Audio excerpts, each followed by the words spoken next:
Break के बाद बहुत बहुत स्वागत आप सभी का। आप देख रहे हैं इस वक्त एबीपी गंगा पर बजट की बात, और लगातार हम आपको महत्वपूर्ण तथ्य बता रहे हैं। और इस वक्त हम आपको दिखाने जा रहे हैं उप मुख्यमंत्री केशव प्रसाद मौर्य से एबीपी गंगा की खास बातचीत। देखिए, जिसके जैसे संस्कार, उसके विचार उसके मुंह में आ गए, वो निश्चित तौर से मेरा अपमान नहीं किए। उत्तर प्रदेश के जो पिछड़े, वंचित, गरीब, उन सबका अपमान किए हैं। और जब वो अपने पिताजी का सम्मान नहीं करते, अपने चाचा जी का सम्मान नहीं करते, अन्य वरिष्ठों का सम्मान नहीं करते, तो मुझे उनसे अपेक्षा भी नहीं थी। लेकिन नेता प्रतिपक्ष जो 5 वर्ष मुख्यमंत्री रहे हैं, देश की संसद में रहे हैं, उनके द्वारा ऐसी भाषा मुझे लगता है माताजी और पिताजी तक पहुंच गए। वो जवाब जो देना है वो मैं समझता हूँ कि जनता देगी। उन्होंने संपूर्ण प्रदेश के पिछड़े वर्ग के लोगों का, वंचित वर्ग के लोगों का बहुत बड़ा अपमान करने का काम किया। आप तो एक गरीब घर के पुत्र हैं और वो पूर्व मुख्यमंत्री के बेटे हैं, या आप क्या कहेंगे इसके? देखिए, मैं कल उनकी भाषा मैं समझता हूँ, मैंने नहीं बल्कि पूरे प्रदेश ने, देश ने सुना है, और ऐसी भाषा की उनसे उम्मीद नहीं थी। अच्छा, केशव मौर्य को आपने सुना। केशव मौर्य बहुत ही भावुक हैं, बहुत ही एक तरीके से दुखी हैं। जो उनका बयान आया है कि जिसके जैसे संस्कार होते हैं वो ऐसी बातें करता है। हमारे साथ अनुभव शुक्ला हैं। बिल्कुल, ये आपने सुना केशव प्रसाद मौर्य का ये बयान, जिससे कल अगर आपने सत्र के दौरान हंगामे की तस्वीरें देखी हो, जहां आज इस पर रिएक्शन आ गया है। डिप्टी सीएम केशव प्रसाद मौर्य, हमारे ब्यूरो चीफ ने उनसे सवाल किया, तो इस पर उन्होंने कहा कि अखिलेश जी की भाषा पूरे प्रदेश ने सुनी है, उनसे ऐसी उम्मीद नहीं थी। ये कहते हैं डिप्टी सीएम केशव प्रसाद मौर्य, और सीएम रह चुके हैं, नेता प्रतिपक्ष की भूमिका में है, और अपने पिताजी का सम्मान नहीं करते, चाचा जी का सम्मान नहीं करते अखिलेश, तो वो मेरा सम्मान कैसे करेंगे, इस बात की उम्मीद मुझे कम ही है। लेकिन उम्मीद तो पूरे प्रदेश को इस वक्त है, किससे? वो बजट से है। और इस बजट पर हमारी महा कवरेज चल रही है। इसी बजट को लेकर के उम्मीदों की नाव किधर बह रही है, ये हमारे सहयोगी नीतीश से जानेंगे, क्योंकि उम्मीदों के नाव पर सवार बहुत सारे लोग दिखाई दे रहे हैं जो नीतीश के साथ हैं। जी नीतीश। स्नेहा, उम्मीदों की नाव कितनी इस बार सही जाएगी, कितना सुचारू रूप से चलेगी, अरुण से जान लेते हैं। अरुण, आज के बजट से कितनी उम्मीद है? देखिए, आज के बजट से उत्तर प्रदेश के गांव, जमीन, जायदाद, धर्म, संस्कृति और शिक्षा तथा अध्यात्म से जुड़े हर सेक्टर को एक उम्मीद है कि आज जो योगी जी का दूसरे कार्यकाल का प्रथम बजट पेश होगा, वह बजट कई मामलों में ऐतिहासिक होगा, कई मायने में अभूतपूर्व होगा। जैसे कि एक तरफ तो विकास की गंगा बह रही, इसमें कोई संदेह नहीं। कानून और व्यवस्था की स्थिति उत्तर प्रदेश में पिछले 20-30 वर्षों में सबसे अच्छी। शिक्षा जगत से आपका संबंध है, प्रोफेसर हैं आप, तो इस क्षेत्र के लिए क्या सोचते हैं? देखिए, किसी भी सरकार को एक तो स्पष्ट रूप से होना चाहिए कि शिक्षा, स्वास्थ्य उसके मूल में होते हैं। तो इस सरकार से भी बजट से एक शिक्षाविद होने के नाते मैं उम्मीद करूंगा कि यह सरकार अपने बजट में शिक्षा को प्रमुखता से स्थान दे, क्योंकि शिक्षा ही वह टूल है जिसके माध्यम से किसी भी समाज का भविष्य बदला जा सकता है। व्यापारी भी हमारे साथ है, आप बताइए क्या उम्मीद है? हम लोग तो उम्मीद अच्छी रखे हैं सरकार से, और सरकार अच्छा काम कर रही है।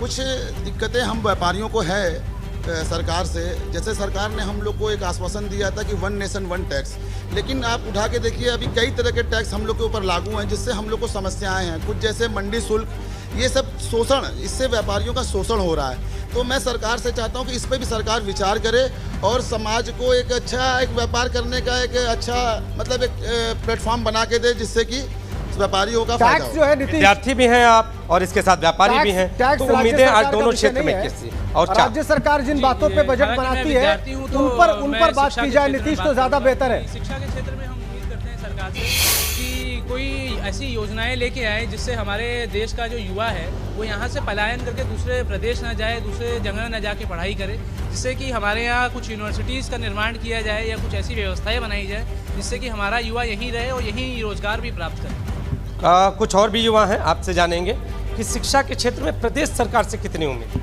प्रदेश सरकार ने पिछले विगत दिनों में भी कार्य किया है शिक्षा पे, और आगे भी हम लोग ये उम्मीद करते हैं कि आप कॉलेजेस डेवलप करें और अच्छे स्कूल्स और गवर्नमेंट स्कूल्स को और थोड़ा बढ़ावा दें और उस पर कार्य करें। राजन जी, कुछ महिलाएं भी हैं, जी आपसे जानेंगे कि आज के बजट से कितनी उम्मीदें, किस तरीके? आज के बजट में हम इतनी उम्मीदें रखते हैं। हालांकि एक महिला होने के नाते पहले तो मैं ये बता दूं कि एक घरेलू महिला पूरी क्षेत्र में ध्यान देती है, चाहे वो शिक्षा पे हो क्योंकि बच्चों को पढ़ाना होता है, पति का इनकम हो, और अपने घर के किचन के सारे सामानों को भी देखना होता है। तो हमारे किचन में ही सबसे पहले की दिक्कत हो जाती है कि इनकी महंगाई इतनी तेज़ बढ़ रही कि हम सब इस बार कुछ कम करें, चाहे वो सिलेंडर हो चाहे तेल हो। और दूसरा ये है कि अगर हमारे पति कमा रहे हैं तो इतना ज़्यादा वो टैक्स लेती हैं कि जैसे अगर सालाना 20 लाख है तो 6 लाख उन्हीं को देना होता है। तो फिर मैं यही चाहूँगी कि टैक्स भी इस बार कुछ कम लें, बहुत ज़्यादा है, थोड़ा राहत हो। आप बताइए। जी भाई साहब, हम चाह रहे हैं जैसे कि केंद्र सरकार ने, मैं यूपी सरकार की बात करना चाहूँगा। आज यूपी सरकार का जो बजट आ रहा है यूपी सरकार पे ही बोल रहा हूँ। मैं चाह रहा हूँ कि जैसे केंद्र ने तेल पे अपना टैक्स कम किया, पेट्रोल पे, डीजल पे और गैस पे, तो यूपी सरकार भी इस पे टैक्स पे कम करे। और शिक्षा जगत में मैं बोलना चाह रहा हूँ, जो प्राइवेट स्कूलें हैं मनमाना हर साल फीस बढ़ा देती हैं, कोई 500 बढ़ा देता है, कोई 1000 बढ़ा देता है, कोई 2000, उस पर भी एक लगाम कसे योगी जी, और ये बहुत ज़रूरी है। महिलाओं की सुरक्षा को लेकर कोई खास उम्मीदें हैं कि इसके लिए कोई खास बजट? इसके लिए तो बस यही कि अभी यूपी सरकार ने जो भी सुरक्षा दी है महिलाएं बहुत संतुष्ट हैं उससे, तो उस सुरक्षा से हम सभी लोग संतुष्ट हैं कि हम लोग रात में भी कहीं निकलते हैं तो बिना डर के निकलते हैं। कुछ और भी लोग हैं राजेंद्र जी, तो काशी के अनुभवी लोग कहे जाते हैं। नीतीश, आपने लगभग सभी वर्गों के लोगों से बात कर ली, आपने शिक्षक से बात कर ली, आपने गृहिणी से बात कर ली, आपने व्यापारी से बात की, और इसी तरह से हमारे बहुत सारे संवाददाता अलग अलग जगहों पर मौजूद हैं जो बजट की बात करेंगे आज पूरे दिन। लेकिन इससे पहले कि उनके पास जाएं, जो कांग्रेस की फ्लोर लीडर है, विधानमंडल दल की नेता है आराधना मिश्रा मोना, विधायक भी हैं, उनसे बात की है हमारे संवाददाता विवेक त्रिपाठी ने। तो आराधना मिश्रा से बातचीत दिखाते हैं। इसमें बहुत सारी चीज़ें बताई गई हैं युवाओं के लिए, किसानों के लिए, लेकिन ये पिछली बार भी थी। बिल्कुल, ये मेरा कहना है कि ये सब चीज़ें पहले भी थी। सरकार बजट लाने के पहले, चुनाव के पहले आप इस तरह के एक आडंबर तैयार करते हैं, पर मैं प्रदेश के हित में ये सुझाव ज़रूर देना चाहती हूँ माननीय मुख्यमंत्री जी को और उत्तर प्रदेश की सरकार को कि ये गंभीर विषय है। रोज़गार, आज जो आंकड़े बताते हैं कि देश में सबसे बड़ी बेरोज़गारी 45 वर्षों में है, उत्तर प्रदेश भी उससे अछूता नहीं है। सरकार को गंभीरता से रोजगार पर ध्यान देना चाहिए। सरकारी भर्तियां जो हो रही थी, जो ट्रांसपेरेंट बताई जा रही हैं, नो टॉलरेंस की बात की जा रही है, पर हम सब जानते हैं कि पेपर लीक हो जा रहे हैं और भर्तियां नहीं हो पा रही। लगभग 12 लाख पद रिक्त पड़े हैं सरकारी।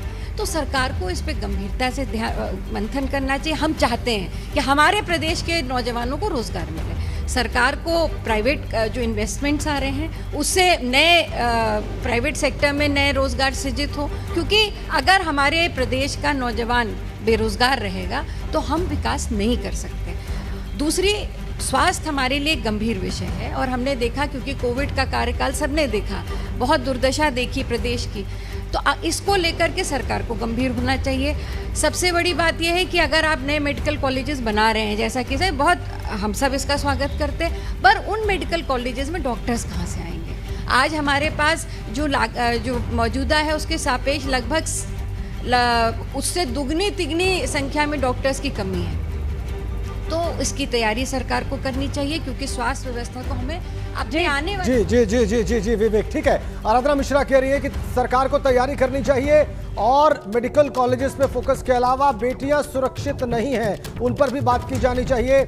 महिलाएं सुरक्षित नहीं हैं, उनकी सुरक्षा का भी इंतजाम किया जाना चाहिए और उसके लिए प्रावधान होने चाहिए इस बजट में। चुनाव से पहले वो आरोप लगा रही है कि आडंबर तैयार होते हैं, लेकिन बाद में जो जमीन पर उतरता है वो सब वही पुराना। बेरोजगारी की भी बात कर रही थी आराधना मिश्रा मोना।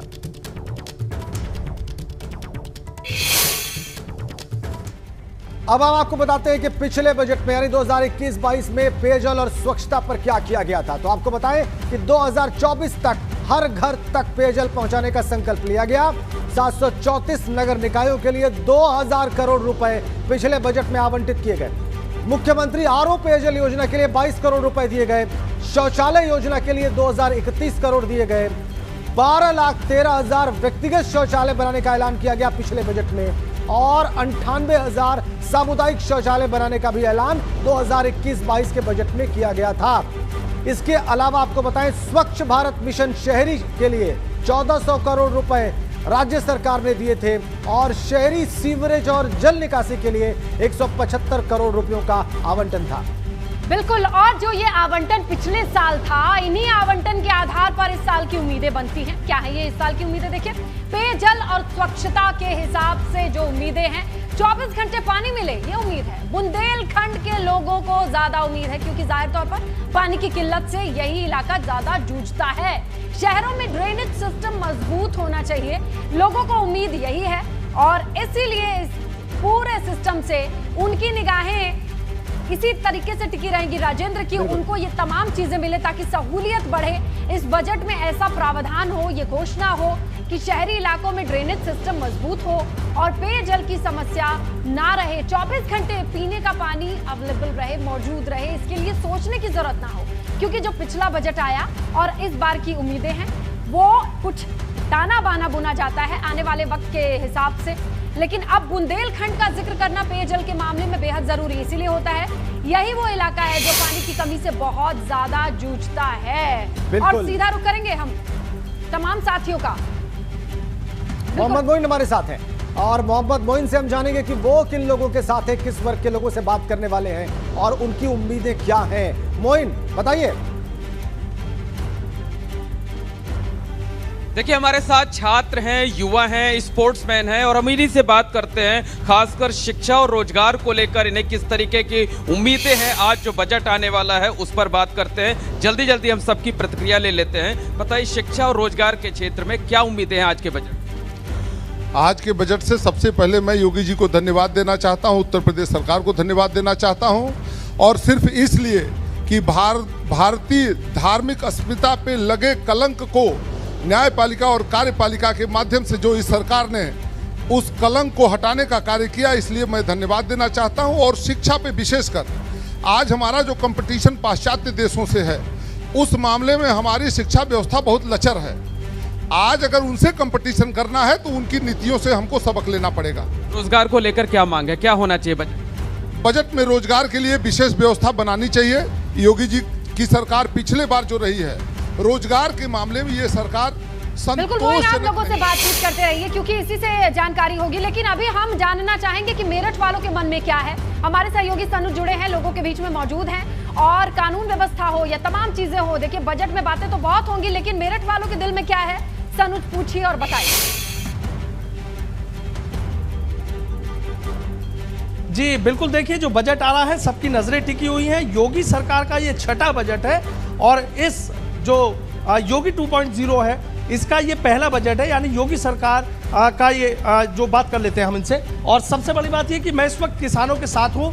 किसान सरकार की प्राथमिकताओं में रहे हैं, तमाम दावे तमाम वादे किए जाते हैं, लेकिन किसान इस बजट को लेकर क्या सोचते हैं ये हम किसानों से बात कर लेते हैं। सर आपसे जानना चाहूँगा, किसानों के लिए बड़े बड़े दावे बड़े बड़े वादे किए जाते हैं और चर्चा इस बार ये चल रही है कि किसानों को सिंचाई के लिए मुफ्त बिजली दी जा सकती है, क्या उम्मीद लगाए बैठे हैं? मुफ्त बिजली में तो अच्छी बात है, इसमें कोई बुराई की बात नहीं है, लेकिन किसान इस समय सबसे ज़्यादा परेशान आवारा पशुओं से। मोदी जी ने वादा भी किया था कि 10 तारीख के बाद हम इनके बारे में कुछ सोचेंगे, लेकिन 2 महीने हो गए चुनाव को, अभी तक तो कुछ हुआ नहीं इंतजाम। फसलों का बहुत बड़ा नुकसान हम उठा पा रहे हैं इसमें। तो हमारी सबसे बड़ी समस्या तो फिलहाल यही है कि फसल पैदा तो हो, पहले तो पैदा ही नहीं होने दे रहे उत्पादन। ये सबसे पहली समस्या ही। अच्छा, आप क्या उम्मीद लगाए बैठे? अच्छा, कुछ और किसान हैं उनसे भी बात कर लेते हैं। ताऊ जी बड़े इत्मीनान से बैठे हैं, आप बता दीजिए योगी सरकार का बजट आ रहा है, क्या उम्मीद लगाए बैठे? योगी सरकार के बजट में एक तो महंगाई बहुत ज़्यादा है, इसको थोड़ा कंट्रोल हो, हर चीज़ पेट्रोल है डीजल है इन पर कुछ सब्सिडी मिले, ये है रसोई गैस है, और किसान का तो छुट्टा पशुओं का सबसे बड़ा मुद्दा है। ये तो खेत में फसल ही नहीं होने दे रही तो पैदा कहाँ से होगी? लोगों ने 50-50 हज़ार के 1 लाख के कटीले तार खींच दिए खेतों में, लेकिन उसके बावजूद भी ये पशु नहीं रुक रहे। और ये गौशाला की करें, हमें तो पता नहीं मैं गौशाला कहाँ है, कैसे जा रही है। छुट्टा पशु तो खेतों में है, गौशाला में क्या है फिर? ना इनकी पकड़वाई हो रही। एक का खेत में 20-20 बढ़ रहे, नहीं तो मैं ग्राउंड में ले जाकर दिखा सकता हूँ आपको। अच्छा चलिए, ये बात तो बेसहारा पशुओं की रही, लेकिन वैसे सरकार से कोई उम्मीद लगाए बैठे हैं कि किसी फसल के न्यूनतम समर्थन मूल्य की बात हो या न्यूनतम मूल्य की बात? हाँ, समर्थन मूल्य न्यूनतम होना चाहिए फसल का, जिन पे नहीं है जो है ना उनका होना चाहिए फसल। अच्छा आप बता दीजिए, लग रहा है बिल्कुल खेत से आए हैं और सरकार का बजट देखने, क्या उम्मीद लगाए बैठे कि ये होना चाहिए? भैया उम्मीद तो मुझे कहीं की भी नहीं है, जो होनी चाहिए वो कहाँ है। हर चीज़ की महंगाई हो रही है। अच्छा, ये किसान के लिए महंगाई कहीं ना कहीं सबको परेशान करने वाली है। हाँ, सबको किसानों को परेशान करने वाली है महंगाई। कुछ और भी किसान हैं, उनसे भी हम बात कर लेते हैं। भैया आप बता दीजिए, देखिए बेसहारा पशुओं की बात हमने सुनी, वाकई किसान परेशान है। हमने भी तमाम जगह देखा है कि किसानों के खून पसीने की कमाई जो है वो बेसहारा पशु खा रहे हैं। अगर इससे अलग हम बात करें तो और क्या किसानों के लिए ऐसा होना चाहिए, जैसे मुफ्त सिंचाई के लिए बिजली की बात हो या कुछ और न्यूनतम मूल्य की बात? एक तो डीजल की थोड़ी किसानों को सब्सिडी दी, क्योंकि इतना महंगा डीजल किसान की हिम्मत के बाहर है। क्योंकि ना डीजल पे जितने 1 साल में पैसे बढ़े हैं, उस हिसाब से किसान की फसल का तो किसी का मूल्य नहीं बढ़ा। अगर आप रेशियो निकालेंगे तो परसेंटेज में तो लगभग 50% का रेशियो आ रहा है डीजल का बढ़ने का, और फसल के किसी की 10% से ऊपर तो बढ़े ही नहीं किसी फसल के किसान की। तो पहली तो हम आशा यही करते हैं कि फसलों का मूल्य बढ़ा जाए, और विशेष तौर से गन्ना, क्योंकि हम तो गन्ना बेल्ट में हैं, तो गन्ने का मूल्य कम से कम 100 रुपये क्विंटल तो इस बार अगर योगी सरकार बढ़ाए। ठीक है सनुज, आ गई बात। डीजल और पेट्रोल की महंगाई इनको प्रभावित कर रही है। छुट्टा पशु, आवारा पशु अभी भी समस्या का कारण है, और भी बहुत सारी कुछ रियायतें चाह रहे हैं, समर्थन मूल्य बढ़ाने की मांग कर रहे हैं। इसका मतलब जो कृषि का बजट होना चाहिए उसमें ये चाहते हैं कि वो ज्यादा हो, स्टेट गवर्नमेंट उस पर ज्यादा खर्च करे, किसानों पर ज्यादा खर्च करे। ये इन किसानों का इनकी मांग है, उनकी उम्मीद है। ये बिल्कुल साफ साफ जाहिर हो गया इनकी बातचीत से जो अभी अभी आपने की है। और लगातार हम अपने संवाददाताओं से बात कर रहे हैं। नीतीश हैं, मोइन हैं, सनुज हैं, अविनाश हैं, और इसके अलावा जो महत्वपूर्ण लोग हैं आज, जैसे कि वित्त मंत्री सुरेश खन्ना से भी हमने एक्सक्लूसिव बातचीत की है। बहरहाल अब हम आगे बढ़ेंगे, और भी जो दूसरे सेक्टर्स हैं जहां पर पिछले बजट में प्रावधान किए गए थे वो क्या थे, वो भी हम आपको बताएंगे। बिल्कुल, देखिए चर्चा करेंगे जी। बिल्कुल, और इस पर चर्चा इसलिए भी जरूरी है कि पिछले बजट में जो चीजें थी और चुनाव के मद्देनजर इस बजट को बनाया गया था, लेकिन अब जो बजट है वो संकल्प पत्र को आधार मान करके उस पर खरा उतरे। इसी बात से लेकर के ये इस बजट की उम्मीदें जुड़ी हुई हैं, और बजट को लेकर के मेट्रो सिटीज में भी बहुत उम्मीदें हैं। बिल्कुल, मेट्रो को लेकर बहुत सारी उम्मीदें हैं, और वो हम आपको बताने जा रहे हैं कि मेट्रो से बड़े शहरों में मेट्रो शुरू हो। एक तो ये है बड़े शहरों में मेट्रो की शुरुआत हो, एक बहुत बड़ी उम्मीद है लोगों की, और इसके लिए चाहेंगे कि वो बजट का आवंटन हो, पैसा दिया जाए। रैपिड रेल, यानी बड़े शहरों में मेट्रो शुरू हो, छोटे शहरों में रैपिड रेल की व्यवस्था हो, और मेट्रो शहरों के आसपास इंफ्रास्ट्रक्चर उसको तैयार करने के लिए, खड़ा करने के लिए जो आधारभूत व्यवस्था होती है वो मजबूत। क्योंकि देखिए राजेंद्र जी, हमने देखा था कि जब पिछली बार चुनावी सभाएं आयोजित हो रही थी तो कई ऐसे शहर थे जिन पर जिक्र किया गया कि वहां पर ये मेट्रो दौड़ेगी और आपको ये मेट्रो की फैसिलिटी मिलेगी। ट्रांसपोर्ट के लिए ये बहुत बड़ी एक चीज होती है। तमाम युवाओं को समझ आता है कि चीजों को आसान तरीके से ट्रैवल करके पहुंचा जा सकता है। इससे न सिर्फ ट्रांसपोर्ट आसान होता है, बल्कि जो प्राइवेट व्हीकल्स लोग लेके जाते हैं उसमें पेट्रोल और ईंधन की खपत लोगों की कम होती है और प्रदूषण भी कम होता है। तो ये हर तरीके से फायदेमंद है, और इसीलिए छोटे शहरों में रैपिड रेल की व्यवस्था की उम्मीद है लोगों को, और जाहिर सी बात है लोग चाहेंगे कि बजट में इसकी व्यवस्था हो। 2021-22 का बजट जी। देखिए पिछली बार अगर मेट्रो की बात करें, मेट्रो को लेकर की जो बातें कही गई थी 21-22 की बात करें बजट में, तो वो चीजें थी। देखिए कानपुर मेट्रो परियोजना में 597 करोड़ का जिक्र था, और आगरा मेट्रो परियोजना के लिए भी एक बजट था। बिल्कुल, आगरा मेट्रो परियोजना के लिए 478 करोड़ रुपए 2021-22 के बजट में, यानी कि पिछले बजट में एलोकेट किए गए थे, आवंटित किए गए थे। बिल्कुल, और दिल्ली, गाजियाबाद, मेरठ के लिए RRTS कॉरिडोर में 1326 करोड़ की बात सामने आई थी। और ऐसे ही वाराणसी, गोरखपुर सहित दूसरे शहरों में मेट्रो के लिए 100 करोड़ रुपए पिछली बार भी आवंटित किए गए थे। और अब उम्मीद क्या है ये भी आप स्नेहा जरूर बताइए। बिल्कुल राजेंद्र, हम दोनों मिलकर के बताएंगे उम्मीद क्या है। देखिए मेट्रो रैपिड रेल में अब छोटे शहरों में मेट्रो की शुरुआत हो जाए, छोटे शहरों में मेट्रो रेल की फैसिलिटी हो, व्यवस्था हो, ये उम्मीद है। छोटे शहरों में रैपिड रेल की व्यवस्था होगी और मेट्रो शहरों में मेट्रो की व्यवस्था होगी और उसके आसपास इंफ्रास्ट्रक्चर खड़ा किया जाए, ये लोगों की अपेक्षा है, ये उम्मीद है, ये आशा है इस बजट से जो स्टेट गवर्नमेंट आज रखने जा रही है। और एक बड़ी खबर आ रही है इस वक्त, एक बड़ी खबर, रुख करेंगे मेरी सहयोगी दीपा का, जो बिल्कुल तैयार है। दीपा। बिल्कुल राजेंद्र, बड़ी जानकारी ये है कि बजट पेश होने से पहले सूबे के मुखिया योगी आदित्यनाथ ने ट्वीट किया है। ट्वीट में क्या लिखा है वो दर्शकों को जल्दी से हम बता दें, क्योंकि आज बहुत बड़ा दिन है। बजट को लेकर सीएम योगी का ट्वीट और ट्वीट का कंटेंट, पूरी जानकारी आपके सामने। देखिए, बजट लोक कल्याणकारी होगा, सीएम योगी आदित्यनाथ ये कह रहे हैं। और साथ ही साथ आगे क्या कहा है, ये बजट समग्र विकास को समर्पित होगा, सीएम योगी आदित्यनाथ ये भी कह रहे हैं। और आज बाहुबली बजट आना है, योगी सरकार 2.0 का ट्वीट देखिए, आपको दिखाते हैं। यूपी के समग्र विकास को समर्पित लोक कल्याणकारी बजट आज सदन में पेश किया जाएगा। और साथ ही आगे लिखते हैं, आदरणीय प्रधानमंत्री जी की प्रेरणा से डबल इंजन की भाजपा सरकार उत्तर प्रदेश को देश का ग्रोथ इंजन बनाने के लिए लगातार काम कर रही है। ये सीएम योगी आदित्यनाथ का ट्वीट है। बजट पेश होना है, लेकिन उससे पहले सीएम योगी का ये ट्वीट आपके सामने। राजेश, लोक कल्याणकारी बजट का भरोसा दिया है मुख्यमंत्री योगी आदित्यनाथ ने बजट के ठीक पहले ट्वीट करके। इसने बजट की बात करने के लिए हमारे साथ तमाम मेहमान जुड़े हैं और जो बड़ी खबरें निकल करके आ रही हैं उससे भी हम आपको रूबरू कराएंगे।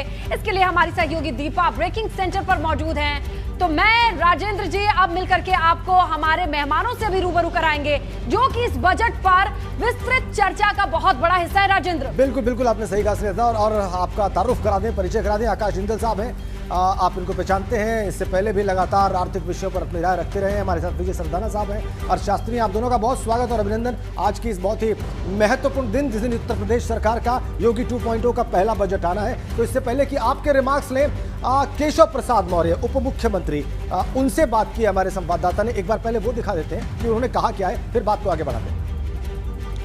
देखिए, जिसके जैसे संस्कार उसके विचार उसके मुंह में आ गए, वो निश्चित तौर से मेरा अपमान नहीं किए। उत्तर प्रदेश के जो पिछड़े, वंचित, गरीब, उन सबका अपमान किए हैं।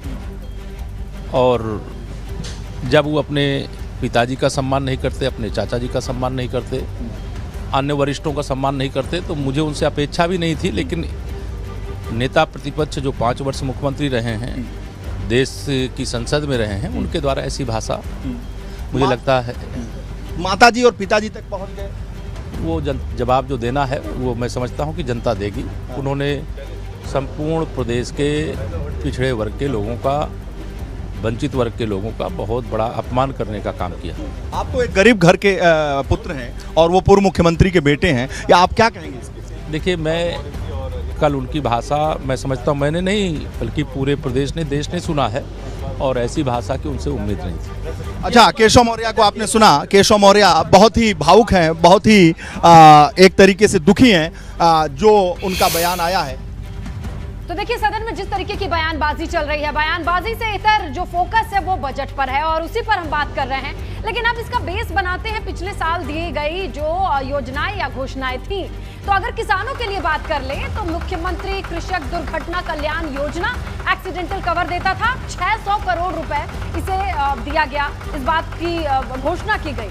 इसके अलावा आत्मनिर्भर कृषक विकास योजना के लिए भी पैसे दिए गए थे। राजेंद्र, 100 करोड़ रुपए आवंटित किए गए थे और इसके अलावा नहरों, सरकारी नलकूपों से मुफ्त सिंचाई की व्यवस्था के लिए 700 करोड़ रुपए दिए गए थे। बिल्कुल राजेंद्र, देखिए, रियायती दर पर फसल लोन देने की बात सामने आई थी और इसके लिए 400 करोड़ रुपए आवंटित किए गए थे। सोलर पंप लगाने की व्यवस्था भी की गई थी। 15,000 सोलर पंप लगाने का ऐलान किया गया था पिछले बजट में। तो ये सिंचाई और उससे जुड़ी चीजों के लिए एलोकेशन थे पिछले बजट में। अब इस बार क्या होगा, क्या इससे ज्यादा कुछ, और इनमें से भी किन चीजों पर फोकस ज्यादा रहेगा, इस पर हमारी नजर रहेगी। जब बजट प्रस्तुत होगा तो वो डेटा हम आपके सामने जरूर रखेंगे। अब उम्मीदें क्या है? बिल्कुल, देखिए, इस बार की उम्मीदें क्या रहेंगी, इस बार तस्वीरों में क्या हो सकता है, आंकड़े क्या दिखा सकते हैं। देखिए, सिंचाई के लिए मुफ्त बिजली बहुत हो हल्ला रहा, प्रचार प्रसार के दरमियान इसकी बहुत चर्चा रही। इसके अलावा आलू, प्याज, टमाटर पर एमएसपी की बात हो सकती है। आवारा पशु आवारा पशुओं की बात अभी आपने सुनी, आवारा जानवरों से मुक्ति मिले ये सभी किसान कह रहे हैं। और अभी अभी हमारे संवाददाता ने लाइव बातचीत की, वो भी आपने देखी, यही समस्या यही तकलीफ वो भी बता रहे थे। और देखिए हमारे गेस्ट का पैनल एक बार फिर से आपके सामने स्क्रीन पर, आकाश जिंदल जी, विजय सरदाना जी और अविनाश श्रीवास्तव जी हमारे साथ जुड़ गए। अर्थशास्त्री, आपका भी बहुत स्वागत अविनाश जी इस चर्चा में। और चलिए बात की शुरुआत करते हैं और इनिशियल कमेंट लेते हैं। आकाश जी, ये जो बजट है योगी सरकार का, ये कहा जा रहा है कि अब तक का उत्तर प्रदेश का सबसे बड़ा बजट है और हर बार जब हम बजट देखते हैं तो पिछले बजट से ज़्यादा होता है, लेकिन इसमें जो आपका जो सबसे पहला जो आपका मूल्यांकन है और आपकी समझ है वो क्या है? मेरा मूल्यांकन, मेरी समझ है कि ये हिस्टोरिक बजट होने वाला है। देखिए, योगी सरकार को बढ़िया मैंडेट मिला है 5 साल के बाद, तो कहीं ना कहीं संकल्प पत्र में जो बातें कही गई थी उनको पूरा करने की कोशिश की जाएगी। इस सरकार को ये क्लियरली एहसास है कि प्रदेश के लोग उनके साथ हैं, तो कहीं ना कहीं सबसे पहला मेजर फोकस मुझे लगता है एम्प्लॉयमेंट जनरेशन पे होगा, क्योंकि कोरोना के 2 साल में चाहे उसमें सेंटर और स्टेट की किसी तरह की कमी नहीं थी, उनके ऊपर कोई दोष नहीं दिया जा सकता, बट ओवरऑल अनएम्प्लॉयमेंट कहीं ना कहीं बढ़ा है। तो एम्प्लॉयमेंट जनरेशन मुझे लगता है सबसे प्राइमरी, सबसे बड़ा फोकस कहीं ना कहीं एम्प्लॉयमेंट जनरेशन होने वाला है। बिकॉज यूपी से हम जानते हैं बहुत से युवक ऐसे हैं जो दिल्ली, मुंबई और जगह जाते हैं रोजगार की तलाश में। बिल्कुल, सबसे बड़ा फोकस होने की पलायन का आप जिक्र कर रहे हैं, वो एक बड़ी समस्या है। लेकिन अब मैं समझना चाहूंगी विजय सरदाना जी से, सर आपको क्या लगता है जितने लोक लुभावन वादे किए जाते हैं चुनाव के वक्त, तो दिल जीतना रहता है, अर्थशास्त्री होने के नाते प्रैक्टिकल ग्राउंड पर कितना फिजिबल पाते हैं ये वादे जो बढ़ चढ़ के मंचों से किए जाएं और अब जब उन्हें पेपर पे ले आना हो, जमीन पर ले आना हो? देखिए, निश्चित रूप से जब चुनाव का टाइम आता है उस समय जितना भी फ्री बिजली, फ्री पानी और सब कुछ फ्री की बात की जाती है, उस समय राजनीतिक पार्टियां ये नहीं बताती हैं कि रेवेन्यू कहां से आएगा। खर्चे सब बताते हैं कि हम आपके लिए क्या करेंगे, लेकिन उसके लिए पैसा कहां से आएगा ये कोई नहीं बताता। इसीलिए इस बजट में सबसे इम्पॉर्टेंट चीज़ ये होगी कि जो वादे हमने किए थे उनके लिए रेवेन्यू जनरेशन के सरकार क्या रास्ते ढूंढती है। अगर आपने रेवेन्यू जनरेशन नहीं किया तो आप जो वादे करके आए हैं उनको आप पूरा कैसे करें। और उसके लिए जो इस समय सबसे इम्पॉर्टेंट चीज़ देखने की है कि किस तरह से यूपी सरकार ऐसे क्या प्रोविजनिंग करती है जिससे यूपी में इन्वेस्टमेंट बढ़े। जब इन्वेस्टमेंट बढ़ेगा तो एम्प्लॉयमेंट और रेवेन्यू दोनों बढ़ता है। उसके अलावा इंफ्रास्ट्रक्चर पे राज्य सरकार क्या फोकस कर रही है, क्योंकि नेशनल हाईवे तो सेंट्रल गवर्नमेंट बना रही है जी, लेकिन यूपी बहुत बड़ा राज्य है और बहुत सारे ऐसे क्षेत्र हैं जहां पे अभी इंडस्ट्रियलाइजेशन नहीं हुआ है, और जब तक कनेक्टिविटी नहीं होगी तब तक इंडस्ट्रियलाइजेशन पॉसिबल नहीं। और जब आप रूरल डेवलपमेंट और अच्छी रोड्स का विकास नहीं करेंगे तो दूर दराज में जो किसान हैं उनको बाजार नहीं मिलेगा, और जब उनको बाजार नहीं मिलेगा तो उनकी फसलों के दाम नहीं मिलेंगे। तो ये सब चीज़ें इंटरकनेक्टेड हैं। अगर हमें वास्तव में जो संकल्प पत्र में या जिसको चुनावी घोषणा पत्र कहा गया है, अगर हम उसकी बात करें तो मुझे लगता है कि सबसे इम्पोर्टेंट फैक्टर रहेगा कि जो यूपी का रॉ मटेरियल है, एग्रीकल्चर रॉ मटेरियल, जी, उसमें वैल्यू एडिशन और उसको बाजार से जोड़ने के क्या प्रावधान। आप कह रहे हैं सर विजय सर के इंफ्रास्ट्रक्चर डेवलप करके बाजार से कैसे कनेक्ट किया जाए, इस पर बहुत सारी चीजें निर्भर करेंगी और इस पर फोकस हो सकता है।